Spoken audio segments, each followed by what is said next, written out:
What's up, everybody? It's your man's KJ the Great dropping another edition of All Sports Media TV. But first, I want to say I hope and pray everything is great your way. Now, let's get to it. All right, you guys. So we just watched the Jake Paul versus Tommy Fury fight. And let me tell you guys, it was a really interesting fight. Two novice fighters. Styles make fights. And let's just get into it. Let's talk about this undercard real quick. Badu Jack has become the new WBC Cruiserweight World Champion after he stopped Makabu in the 12th round. Now, back to the fight. It started out pretty quick, pretty high pace. You knew Tommy Fury was going to come out real fast. But the thing about this fight, people are going to Jake Paul, I can already hear the excuses. I can hear it all. I can hear people saying, oh, but this and that and that. What you don't understand is this. Tommy Fury came out sharp with that jab the entire fight. He was sharp. Understand, both these guys have fought people who are not really great boxers. Tommy Fury, he's fought guys who have losing records that run a mile. Jake Paul, he's fought guys that were not boxers. This was Jake Paul's biggest test, and he did not get knocked out. He didn't get stopped, and he fought pretty good. But here's the thing.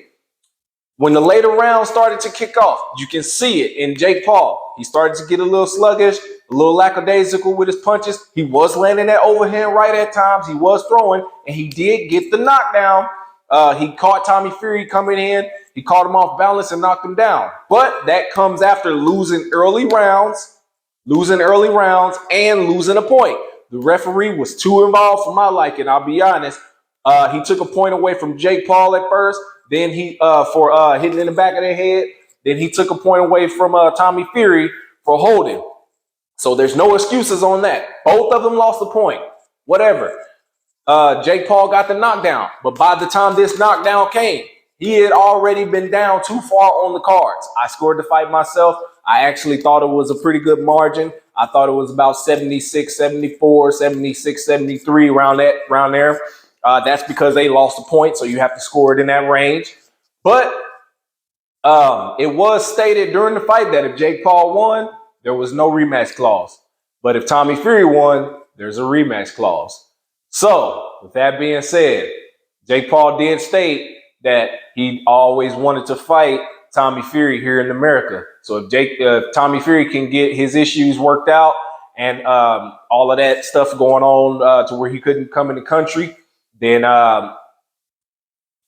they probably fight in Los Angeles, like he was talking about. That'll be later this year. But, man, I'm going to tell you guys, this was actually a really good fight. It was better than I thought. I believe the undercard was a better fight, though. You got two novice fighters that are the main event over two world champions. And all four fighters, the undercard and the main card, are all in the same weight class. And I'm going to be honest with you. If either two of Tommy Fury or Jake Paul stepped in the ring with Badu Jack, they probably get stopped the same way. It's just a class up. But shout out to Tommy Fury. He worked that jab real good. He was really, really strong with that jab. Majority of the night, he threw some good uppercuts. After he suffered the knockdown, he got up real quick, just like, hey, man, I slipped. It's one of them things. You step in off balance, you slip, but that'll be a lesson for him to pay attention to how he comes in.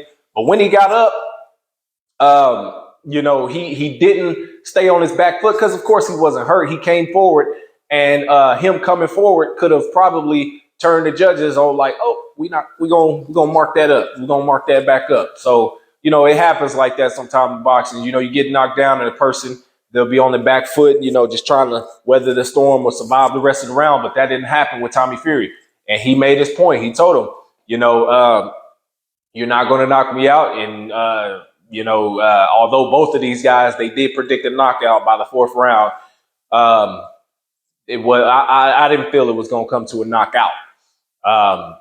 Jake Paul's only knocked out basketball players and MMA fighters. Tommy Fury has knocked out people who I could probably knock out, just being honest. But, that's all I got for you guys. Make sure you hit the like button, drop a comment in the comment section. Let me know what you guys think. Make sure you follow me on Instagram at All Sports Media TV. Follow me on my other Instagram at KJ the Great 09 for all your updates. Hit that like button, subscribe button, hit that share button. Thank you guys. Peace.